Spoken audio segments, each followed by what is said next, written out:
Hello and welcome to the Next Gen podcast here at Bridge Church. This is Pastor Blake, and joining me today, as always, Pastor Phil. Pastor Philip Hahn, our Waukesha Kids pastor extraordinaire, and we are so excited to be joining you today on our podcast. You look excited. I am excited. Phil, we just celebrated your birthday in our staff meeting. We do something here at Bridge Church where we get to share a meal together, and we go around and we say what we enjoy or what is special about the birthday people that we're celebrating. And I just enjoy hanging out with you, Phil. Well, thank you. I like you too. Oh, that's so sweet. It's not my birthday, and he's already giving me compliments. That is awesome. Well, today we want to encourage you, parents. Yeah, this is a good one. This isn't a heavy one. This is a happy one. Well, yeah. That's a fair way to put it, I guess. I think the heavy ones are needed. Heavy ones are helpful, but they're not always happy. Sure. Yeah. You ever just like to watch? I don't get people who like to watch sad movies. I was never one of them. Never. Because I don't want to feel sad. Well, then this is the podcast for you. This is a happy podcast. We have a good one today, hopefully to encourage you. In case you don't know, we are having our first kid in a few months, and that fills my mind with a lot of different emotions, some obviously very happy, some uncertainty, some maybe scaredness, I would say. And this is, I think, a podcast that is going to encourage me. Yeah, that feeling doesn't go away. Well, let's talk about that feeling today, because you have a couple kids. You work with a lot of kids and parents. So you've been in ministry working alongside parents for how long now? Yeah, well, I've been in children's ministry for 37 years. My goodness, you look great for 55. Well, I started when I was 5. My dad was a children's pastor, and he put a puppet on my hand, and he put a microphone in front of my mouth, and so I've been doing it a long time. Yeah, and you've, I'm sure, worked with a lot of parents throughout those years.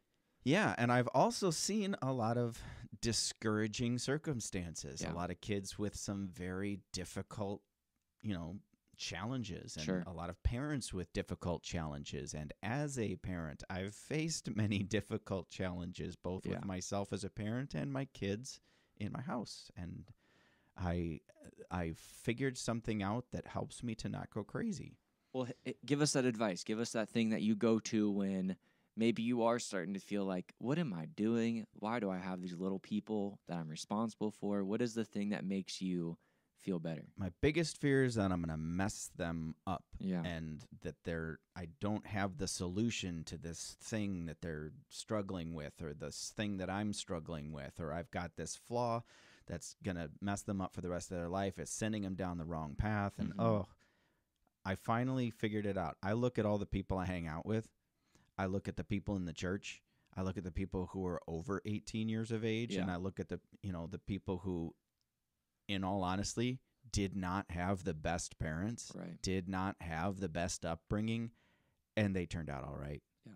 And I realized, you know what? This present struggle might cause a few problems, but it's not going to derail their train. They're Right. not going to crash and burn. In 99% of the cases, and of course I'm making up that statistic, but Sure.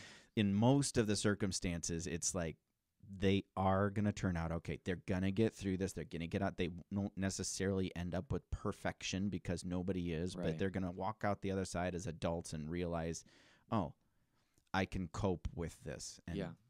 so they'll turn out okay. Right. They're Yeah. going to balance out in the end. I think just watching different students go through things and having parents say, what should I do right now? And we've talked about this probably on different podcasts. A lot of it is just waiting it out. And that doesn't seem fun or even really that proactive. And we're praying for that situation, praying for them. But sometimes maybe it is just, hey, it's okay. It's going to be okay, because your kids aren't perfect. But neither are the parents. Right. And that's what this one's about. That's what this one is about. Because it's like, yeah, you need to be intentional. Yeah, you need to think about what you're doing. Yeah, you need to try hard and educate yourself. But in the end, look at the people who ended up as normal adults, even though their parents weren't all that good. Right. And I can see a lot of adults, I'm like, oh, they turned out that way, and my kids have it a lot better than that. Sure. Yeah, and we just want to set our our students, our kids up for success, and that doesn't necessarily mean being the perfect parent and listening to every single parenting podcast and reading every parenting book and implementing every parenting strategy.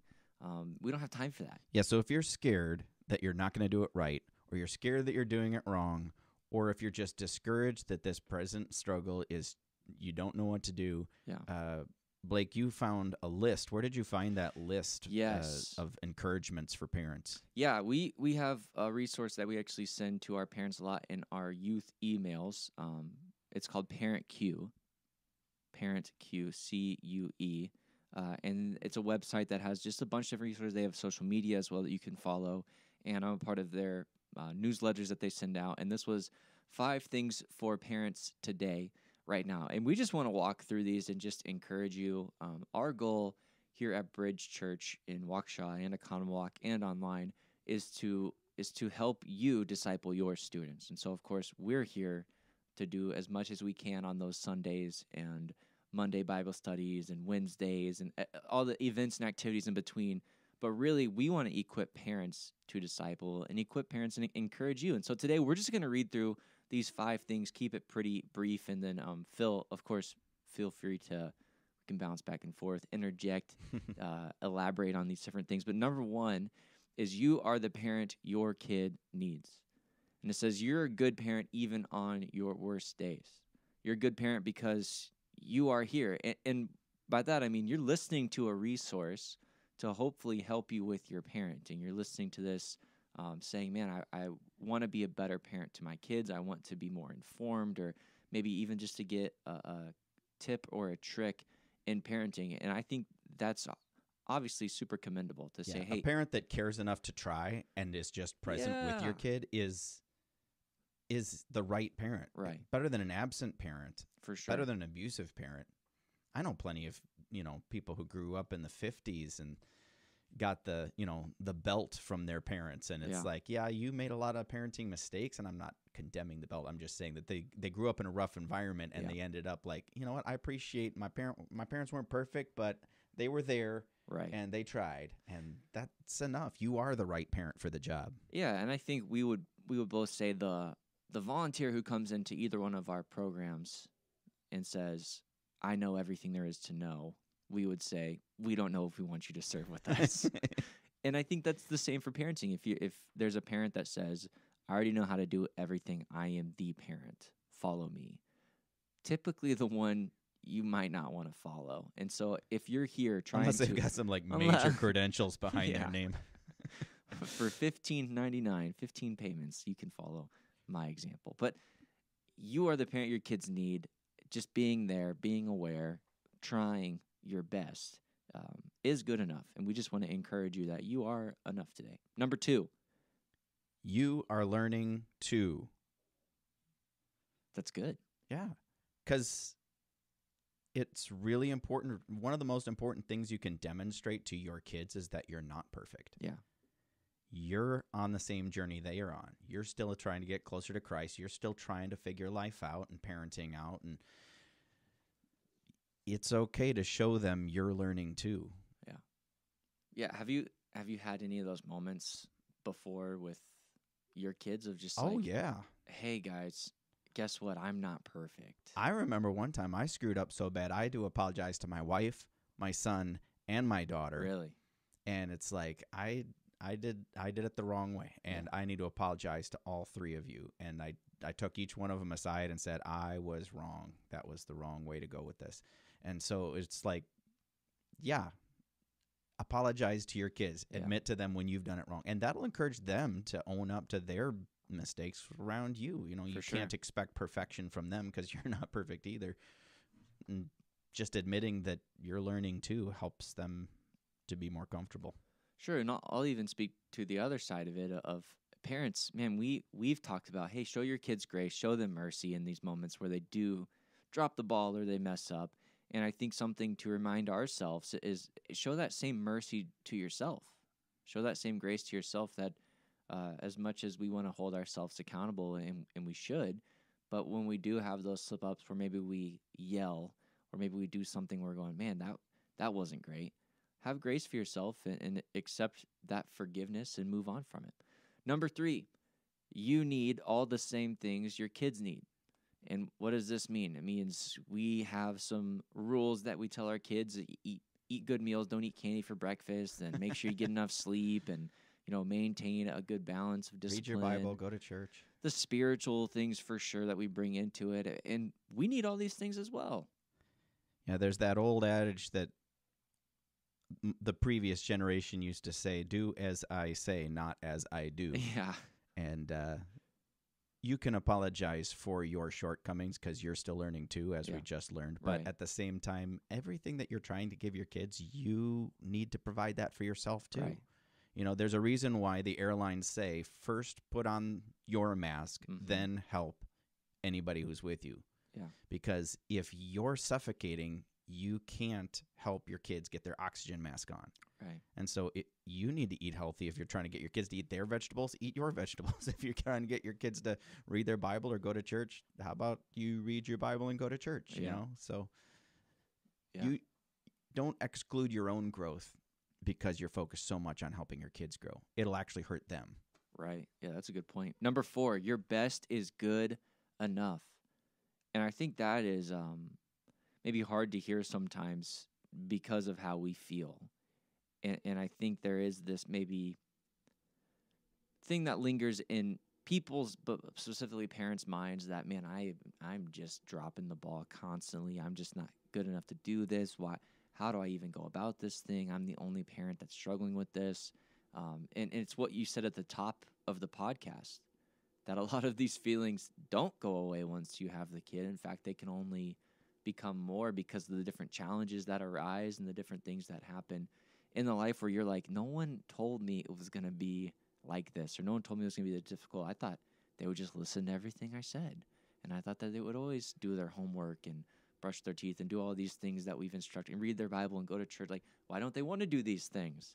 And so simply your best is good enough. Keep trying. I think the worst thing you can do is just to drop out and to become maybe apathetic towards The worst, different the only situations. the only mistake you can really make is to stop trying. Yeah. And so your best is good enough. Yeah. Because people grow up and live perfectly well-balanced adult lives, and they look back at their imperfect parents, and I can't think of anybody I've ever met that said, my parents were perfect. Right. But they all say things like, they did their best. Yeah. And my dad wasn't perfect, but he did his best, and Yeah. I knew he loved me. I knew he was proud of me, and that was enough. Right. Of all the mistakes he made, that was the important part. He was there, and he tried, and he did his best, and his best was pretty good. I had a great father, but it's like, he wasn't perfect. For Your sure. best is good enough. So. It is. Number 5, you want to close us out, Phil? Sure. Number 5 is your support system is not optional. What does that mean? It means God created us as social creatures. He said it is not good for him to be alone. And so he made woman. And we're supposed to work in community. God's plan to save the world is the church, not an individual. Yeah. And there's no plan B. We are a community, and you don't have to do it alone. You are not the first one to have that problem. You are Right. not the only parent to struggle with this. And there are smarter people, more experienced people, and just encouraging people that could make your job a lot easier. One of the most freeing things I ever realized was I don't have to have the answer. Yeah. I know plenty of other people who've already figured this out. Right. So how would you encourage a parent here at Bridge Church, or maybe someone from a different community that's listening, to get engaged with the community? Oh, Blake, I'm glad you asked. We have these awesome things called bridge groups. Yeah, that's a great way. Bridge groups are a way for you to be with people who are in the same life you're living, and the same. And we've got lots of different kinds of bridge groups, serving groups and Bible study groups, and we've got recovery groups. And so people who are kind of in the same type of season of life as you, or who care about the same things, are a great resource. The other great resource, and I was actually shocked when I figured this out, serving on a ministry team is an amazing network of supportive people. Some of our strongest relationships are our girls' ministry leaders, or our Royal Ranger leaders. They meet outside of classes. I don't know how many of you parents know this, but they meet outside their classes to hang out, to talk about ministry, to go to conferences, to learn things, because they're invested in your kids and they're fighting in the trenches in the same war. And so they have a lot in common. And so joining a serve team is like an automatic network of people who love and support you. But as far as parenting resources specifically, you've already got some resources that you can speak to. Yeah, we have our parent network, which is essentially some parents that we've recruited from Bridge Church to help come alongside and really not to meet needs. They're not miracle workers, they're not a magic genie, but they want to be able to hear what's going on in your life, to pray with you, to connect with you relationally. Parents that we know are awesome and have been through some stuff as well. And so you're hearing it from someone who maybe has been through something similar that you're going through. And so that's a great connection that we have. Of course, we have different mailers that we send out. There's different resources. And we have, and we'll continue to do parent retreats. That's something that's going to be happening every other year. And so we will promote that as it gets closer. There's some resources to go back and to look up what past parent retreat breakout speakers have said. You can always email us to get those resources as well. But again, we are pro parents. That's something that we want to do our best. And sometimes maybe we drop the ball in. And so we're still trying our best to equip and to help parents become disciples to their kids, to take that ownership over their children's spiritual life. You are the parent your kid needs. You are learning too. Yep. You need all the same things your kids need. Come on now. And your best is good enough. And your support system is not optional. That's so good. Thank you, Parent Q. Thank you, Pastor Phil. You're welcome. Oh, they can't see me wave and salute. Well, thank you guys so much for joining us today. If you have any maybe topics you want us to cover, anything that you're interested in, please reach out to us. Our emails are our first name, last initial at bridgechurch.net. For me, it's Blake M. McCarty at bridgechurch.net. And for Phil, it's Han P. at bridgechurch.net. Yours is Han P., not Phil H. Oh, wait. You're right. Philip H. Yeah, you're right. Is it Philip? First name, last initial. How many L's you got in your name? 1 L. 1 L for the people out there. You can always find our emails at bridgechurch.net. Yeah. As well to reach out to us. We hope you have a great week. Thanks for hanging out with us today. We will talk to you later.